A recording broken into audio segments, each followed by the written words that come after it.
I was standing in the bridal suite of the Westbrook Hotel, surrounded by cascades of white tulle and blush pink rose petals, when my mother Eleanor handed me a cream-colored envelope with my name Sophia written in her perfect cursive.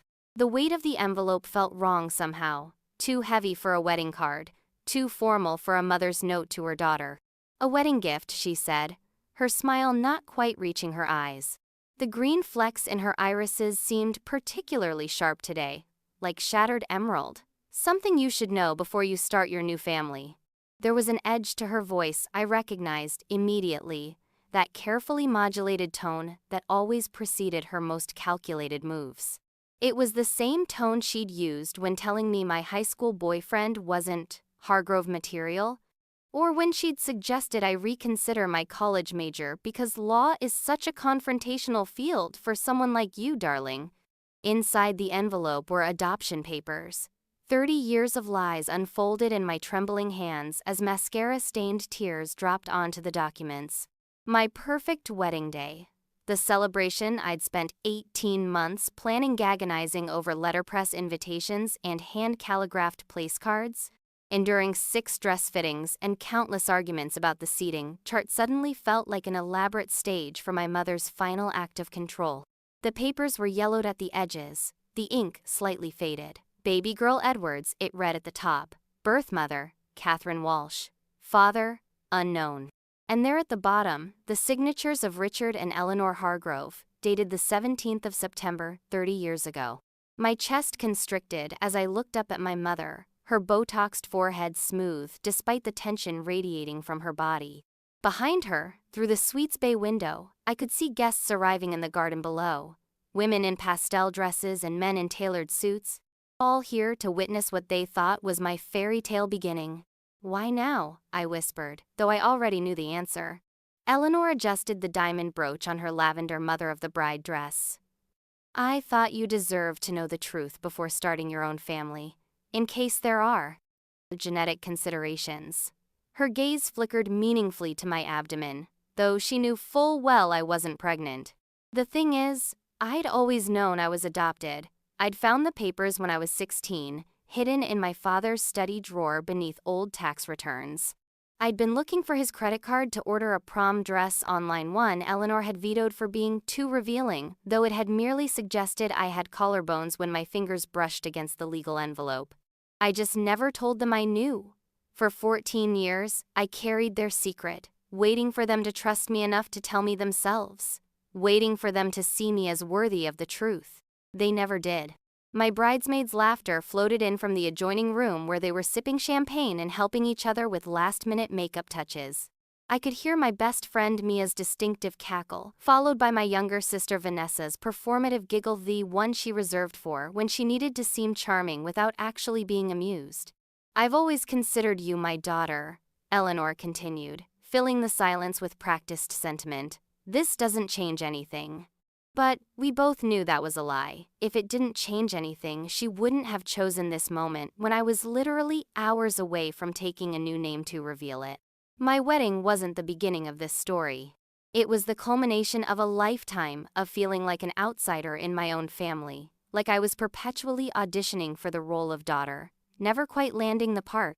The Hargroves were Hartford royalty, old money wrapped in medical prestige and country club memberships. My father, Richard, was the head surgeon at Hartford Memorial, continuing a 3-generation legacy of Hargrove physicians. My mother, Eleanor, chaired 3 different charity boards and had a wing at the local art museum named after her grandmother. My younger sister, Vanessa, was their biological miracle baby, born 3 years after they'd settled for adopting me. This narrative wasn't spoken aloud, but it hung in the air of our colonial revival home. Like expensive perfume, subtle but unmistakable. Growing up, I watched how my mother's eyes softened when looking at Vanessa, how my father attended every one of her ballet recitals but managed to miss my debate competitions because of emergency surgeries. The contrast wasn't dramatic enough to complain about without sounding petty or ungrateful. It was in the small moments, Christmas gifts, that showed they knew Vanessa's soul but only my clothing size. The way family stories always began before I arrived. The constant comparisons thinly veiled as observations. Vanessa gets her musical talent from Richard's mother. Eleanor would say at her piano recitals, then glance at me with a tight smile. Sophia's so analytical. Must be from all those books she reads. The message was clear. Vanessa belonged. I was different. When I got into Yale on a full scholarship, my mother told her friends at the garden club it was such a relief after all we've invested in her education. When Vanessa got into a local college with a C average, they threw her a party with a custom ice sculpture of a dancing ballerina. Richard gave a toast about how her creative spirit was too special to be measured by conventional metrics like grades. I learned to shrink myself, to accept the crumbs of their affection. I built my life around being the perfect daughter, hoping that achievement would finally make them see me. I graduated summa cum laude, became a corporate attorney at a prestigious firm, bought a beautiful apartment in the better part of town, cultivated the right friends. I found James, who came from a good family and wanted the same things I did: stability, success, a life that looked immaculate from the outside. I was constructing the life I thought would finally earn their unconditional love. The irony is, I'd planned to tell them I knew about the adoption after the wedding. I'd even prepared a speech about how grateful I was that they chose me, how I understood why they kept it secret. I was going to release them from the burden of this lie as my final act as just their daughter, before I became someone's wife. But Eleanor couldn't let me have even that moment of grace. She had to control the narrative, as always. She had to make sure I knew my place before I stood at that altar. I stared at the documents, hearing Mia ask from the other room if anyone had seen my something blue, a sapphire hairpin that had belonged to James's grandmother. "Better finish getting ready, dear," Eleanor said, glancing at her diamond-encrusted watch. "We don't want to keep everyone waiting." I nodded mechanically, watching her leave in a soft rustle of expensive fabric. In 3 hours, 200 guests would watch me walk down the aisle in the garden of this 5-star hotel. My father would take my arm, pretending to be the devoted dad giving away his beloved daughter. My mother would dab at dry eyes with an embroidered handkerchief. Vanessa would stand beside me as my maid of honor, secretly relieved that I was leaving the family first, fulfilling my duty so she could continue being the cherished one without obligation. It should have broken me. That was clearly the intention. Instead, something crystallized within me, a clarity that had been forming over the past year as I discovered the depths of the Hargroves' deception. I thought of the flash drive in my purse, the one containing information I'd gathered over the past 12 months. The truth I'd been protecting them from out of some misplaced sense of loyalty. I carefully folded the adoption papers and slipped them into my bouquet wrap between the stems of white peonies and ranunculus. "Thank you for sharing this with me," I told my mother when she returned with my veil. My voice was steady, practiced from years of courtroom arguments. "It means a lot that you'd want me to know the truth today of all days." The slight narrowing of her eyes told me she'd expected tears, drama, perhaps even a canceled wedding. My calm acceptance disturbed her more than any outburst could have. "Well," she said, smoothing her already perfect silver blonde hair, "I just thought it was time." "It is," I agreed, meeting her gaze directly. "Time for all kinds of truths." A flicker of uncertainty crossed her face so brief anyone else would have missed it. But I'd spent years studying Eleanor's micro-expressions, learning to read the meanings beneath her perfect society facade. "What do you mean?" she asked, her voice carefully neutral. I smiled, the same practiced smile I'd worn at countless charity galas and family photos. "Just that truth is important, like you've always taught me." For a moment, we stood there in silent understanding. Two women versed in the art of saying one thing while meaning another. Then my bridesmaids burst in with champagne flutes and last-minute jitters, and the moment was gone. The ceremony was beautiful, exactly as I'd planned it. White chairs arranged in perfect rows on the manicured lawn, an arbor draped with white roses and greenery. String quartet playing Pachelbel's canon as I floated down the aisle on autopilot, my father's arm stiff beneath my hand. I said my vows to James with a conviction that surprised even me, because despite everything, I did love him. He wasn't part of this lifelong performance, he was the one genuine thing I'd allowed myself. At the reception in the grand ballroom, I danced with my father, who avoided my eyes and talked about the excellent catering. "The salmon is perfectly cooked," he said, as if we were at a business dinner instead of my wedding. Worth every penny. Thank you for paying for all this, I replied, because that's what he wanted to hear. Acknowledgement of his financial contribution, the only kind of love he knew how to give. Of course, he said gruffly. It's what fathers do. I posed for photos with Vanessa, both of us smiling with identical insincerity. She looked beautiful in her maid of honor dress, her natural blonde hair, so unlike my dark brown waves, arranged in an elegant updo.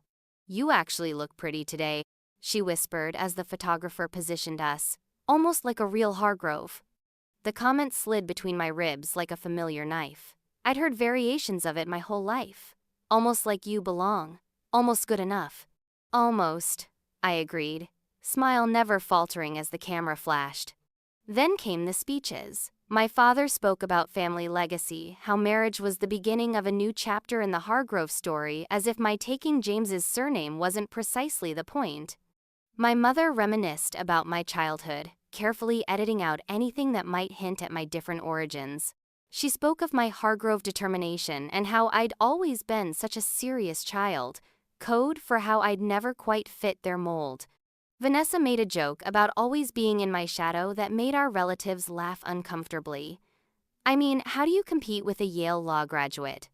She said, champagne glass tilting dangerously in her manicured hand. Good thing I got the family talent for everything else. More awkward laughter. James's best man gave a lovely toast about our future.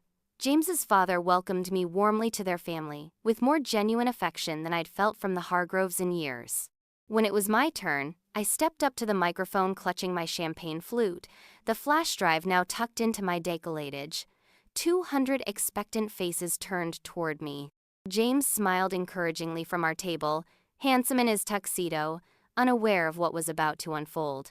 Thank you all for being here today, I began, my courtroom voice projecting clearly through the ballroom.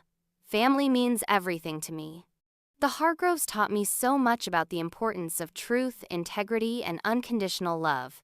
My mother's smile widened with approval from her table near the front. She always did enjoy a good public performance. Richard nodded stiffly, already eyeing the dessert table. Vanessa checked her reflection in a dinner knife. Which is why, I continued, I want to share something very special with you all today. A gift from me to my family, who have kept me grounded in who I really am. I signaled to the wedding planner, who connected my flash drive to the large projection screen set up for the photo slideshow later. The room dimmed slightly, the soft glow of centerpiece candles illuminating curious faces. I've known I was adopted since I was 16, I said into the sudden silence. I found the papers in Dad's study. I've been waiting 14 years for you to trust me enough to tell me yourselves. My mother's champagne glass froze halfway to her lips. My father's face drained of color, the ruddy complexion he'd developed over years of Scotch and country club lunches suddenly ashen. But that's not the only family secret I discovered, I added, clicking to the first slide. Last year, I hired a private investigator to find my birth mother.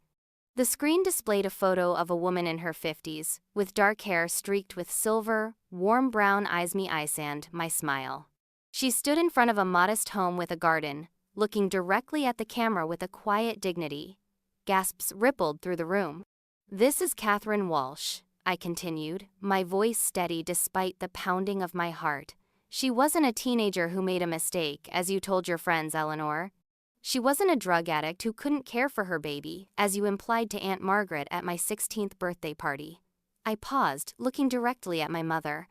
She was a surgical nurse at Hartford Memorial who had an affair with a married doctor. Richard's fingers whitened around his water glass. A murmur ran through the crowd. My me biological father was Matthew Simmons. The name landed like a grenade. Matthew Simmons had been Richard's mentor, the previous head of surgery, a man whose portrait still hung in the hospital lobby and whose name graced the hospital wing my parents had helped fund. The same wing they dragged me to for photo ops every Christmas when they made their annual donation. Richard made a choked sound. Eleanor's face had gone completely rigid, her carefully constructed mask beginning to crack. Catherine wanted to keep me, I continued, clicking to the next slide, a handwritten letter from Catherine to hospital administration, requesting maternity leave. But Dr. Simmons was already married with children. He arranged for his protege and his wife to adopt me quietly, to keep the scandal contained. I clicked to the next slide: copies of checks, dates highlighted, bank statements. He paid you monthly, didn't he? Not for my care, but for your silence. $10,000 every month for 10 years. I looked directly at my father, until he died and the payments stopped. Funny how that's when you started that college fund for Vanessa, but told me I needed to apply for scholarships to develop real-world skills. The room was so quiet you could hear the ice melting in the drinks. Vanessa's perfectly glossed mouth hung open in genuine shock. My college roommate Mia was filming the whole thing on her phone, God bless her. Eleanor stood abruptly. "This is inappropriate," she hissed, her voice carrying in the silence. "This is your wedding." "Exactly," I replied, keeping my voice level. "My wedding, my truth, my family, all of them." I advanced to the next slide: a DNA test result showing a 99.9% match between Catherine and me. I met Catherine 6 months ago. She never stopped looking for me, never stopped wondering what happened to her daughter. She works as a nurse practitioner now, specializing in pediatrics. I smiled at the memory of our first meeting, in a coffee shop halfway between Hartford and her home in Millfield. She brought photos of herself at my age. She brought medical records in case I wanted to know my history. I clicked again, showing a photo of the two of us together, our identical smiles unmistakable. She never married. She told me she always felt like something was missing. I looked directly at Eleanor. She never had other children because the grief of losing me was too much. Eleanor's face contorted with fury. "You went behind our backs," she said, her voice vibrating with barely controlled rage. "After everything we've done for you." "Yes," I acknowledged.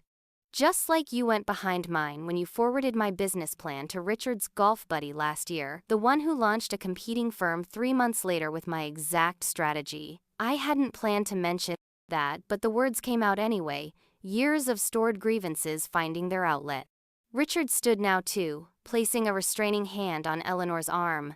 "Sophia, this isn't the time or place." "When would be the right time, Dad?" I asked. "When I brought my first child to meet you so you could pretend to be the doting grandparents? Would you have told me then? Or would you have waited until Catherine was dead, so I'd never have the chance to know her?"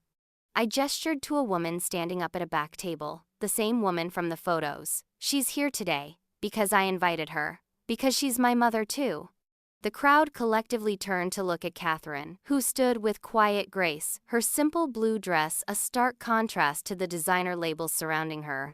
She didn't wave or speak, just held my gaze with a look of such pride and love that it almost undid me. I raised my glass, to new beginnings, to honesty, and to the family we choose. I hope you'll all choose to be part of mine going forward, but on new terms. Terms built on truth. The room erupted in confused murmurs. James came to stand beside me, taking my hand in solidarity. He'd known what I was planning, not all of it, but enough. He'd held me through the nights when the discoveries became too painful, when I'd questioned everything about my life and identity. "I love you," he whispered in my ear as the crowd buzzed around us. "I'm so proud of you." My parents remained frozen, a portrait of carefully constructed prestige cracking beyond repair. Vanessa looked shell-shocked, her world of careful hierarchies suddenly reshuffled. Friends and distant relatives approached cautiously as the reception continued, some offering awkward congratulations, others clearly unsure what protocol dictated in such a situation. Catherine stayed at her table, respecting the space, though several curious guests made their way over to introduce themselves. I made my rounds, accepting well wishes and pretending this was exactly how I'd envisioned my wedding day. In some ways it was. For the first time since I could remember, I felt real. Not the version of Sophia constructed to earn Hargrove approval, but the woman who had survived their conditional love and emerged whole. Hours later, as James and I prepared to leave for our honeymoon, Eleanor cornered me in the hotel corridor outside the ballroom. She'd clearly been waiting, her posture rigid with contained fury. "How could you?" she demanded, her perfect composure finally slipping. "After everything we've done for you, we gave you a life of privilege. We paid for private schools, summer camps, European vacations. We gave you our name." I looked at her, really looked at her, and felt a strange calm. The fear that had governed our relationship for so long had evaporated, replaced by something like pity. That's the problem, Mother. You've always seen raising me as something you did for me, not with me. As a burden to be compensated for, not a privilege. I gestured to the ballroom behind us. Every time you mention what you spent on me, you're really talking about what you think you're owed in return. Gratitude, obedience, silence. That's not true, she protested, but her eyes shifted away. We loved you like our own. No, you didn't. You tolerated me as a solution to a problem. You raised me alongside your own. There's a difference. So this was your plan all along? Humiliate us publicly, and then what? Abandon the family for that woman? She couldn't even say Catherine's name. I shook my head. I didn't plan any of this until you decided to use my adoption as a weapon on my wedding day. You could have told me any time in the last 30 years. You could have shared it with love as part of my story, I sighed. And I'm not abandoning anyone. I'm inviting you into a new kind of relationship, Hone, where I don't pretend to be someone I'm not, just to earn scraps of your approval. This isn't just about you, she snapped. Do you have any idea what this will do to our reputation? To Richard's position at the hospital? And there it was, the real concern. Not my feelings, not our relationship, but appearances. Social standing. The Hargrove brand. Actually, I do, I said quietly. I'm an attorney, remember? I reviewed the hospital ethics code. There's nothing in there about events from 30 years ago. Richard isn't going to lose his job because his mentor had an affair that resulted in me. I leaned closer. But what will damage his reputation is if people start looking closely at the financial transfers from Dr. Simmons. Tax fraud leaves quite a paper trail. Her face paled. Are you threatening us? I'm setting boundaries, I corrected. All I want is honesty going forward. I'm still your daughter if you want me to be. I'm also Catherine's daughter. I get to have both. And if we don't agree to your terms? I looked at her sadly. Then, that's your choice, but I'm done pretending. James appeared around the corner, handsome in his tuxedo, concern evident on his face. Everything okay? Perfect, I said, taking his arm. We should get going if we want to make our flight. I left Eleanor standing there, her carefully constructed world tilting on its axis. I didn't look back. I didn't need to. For the first time in my life, I was moving forward without the weight of unspoken truths, without trying to earn love that should have been freely given. Our honeymoon in Bali was healing in ways I hadn't anticipated. 2 weeks of sun, sea, and space from the aftermath of my revelation. James and I talked about the future, about the family we wanted to build together, one founded on honesty and genuine affection. I called Catherine twice, getting to know this woman who had given me life and then lost me to circumstances beyond her control. She told me stories about her own parents, me grandparents, their Irish heritage, the musical talent that ran in the family. You probably got your singing voice from my father, she said, and something deep within me recognized the truth of it. Not a learned trait to be dismissed, but a genetic inheritance to be celebrated. When we returned home, there were 67 messages on my phone, 18 from Vanessa, ranging from furious to confused to tentatively conciliatory. 10 from Richard, formal and stiff, asking me to call him at my earliest convenience. None from Eleanor. There were calls from friends, from distant relatives suddenly curious about my side of the story, from a journalist at the Hartford Tribune who'd heard rumors of quite an unusual wedding speech. I answered only the ones that mattered. Vanessa and I met for coffee 2 weeks later. She looked smaller somehow, less assured, without Eleanor orchestrating her movements. Why didn't you tell me? She asked, stirring her latte without meeting my eyes. Would you have believed me? I countered gently. She considered this, then shook her head. Probably not without proof. And I wouldn't have kept your secret from them. I know, I said. That's why I didn't tell you. I didn't know, she said after a long pause. About the money. About Dr. Simmons, I thought. She trailed off. You thought I was the stray they took in out of charity. I finished for her. That's what they wanted you to think. She nodded slowly. They're not handling this well, she admitted. Mom redecorated the entire living room yesterday. Dad's practically living at the hospital. And you? I asked.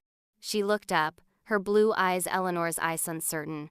I don't know who I am if I'm not the real daughter anymore. I reached across the table and took her hand. "You're still you, Van. You're still my sister. We just have a more complicated story than we thought." Her fingers tightened around mine. It wasn't forgiveness, wasn't an erasing of 3 decades of subtle favoritism and comparison, but it was a start. 6 months later, Catherine attended our first holiday party in our new home. She brought homemade Irish soda bread and family photos, cousins I'd never met, an aunt who shared my eyes, generations of history I was only beginning to explore. My father came too, awkward but trying, bringing an expensive bottle of scotch and stilted conversation. He and Catherine spoke briefly, their shared medical backgrounds providing safe territory for cautious discussion. Eleanor and Vanessa sent a gift but couldn't make it. They were still processing, according to their carefully worded note. Maybe someday they would be ready for a relationship built on honesty rather than performance. Maybe not. I was surprised to find I could live with either outcome. The desperate need for their approval had faded, replaced by a steadier sense of self-worth built on foundations that weren't dependent on their validation. James and I were planning to start trying for a baby in the spring. Catherine had shared her complete medical history with me, a gift beyond measure for someone who had grown up with blank spaces where that information should have been. I'd found 3 half-siblings from my biological father, though only one had expressed interest in meeting me so far. My life was expanding in directions I hadn't imagined possible when I'd stood in that bridal suite, holding adoption papers delivered as a final attempt at control. I'd learned that family isn't defined by matching DNA or perfect holiday photos or secrets kept to maintain appearances. It's built in moments of courage, in showing up authentically, in choosing to love even when it's complicated. Sometimes the most loving thing you can do is unveil the truth, even when it costs you everything you thought you wanted, especially then. Because what waits on the other side isn't just freedom from lies, it's the possibility of genuine connection. On difficult days, when I miss the certainty of my old life, the clear rules and expectations, even if they were suffocating, I remind myself of what Catherine told me during one of our early conversations. "The truth is like water," she'd said, her hands wrapped around her coffee cup. "It finds its way out eventually. You can channel it or fight it, but you can't stop its flow." My wedding day wasn't the end of my story with the Hargroves. In many ways, it was the true beginning, the first day I stood before them, not as the perfect daughter they thought they'd molded, but as the complete woman I'd become despite them. And that woman was finally free.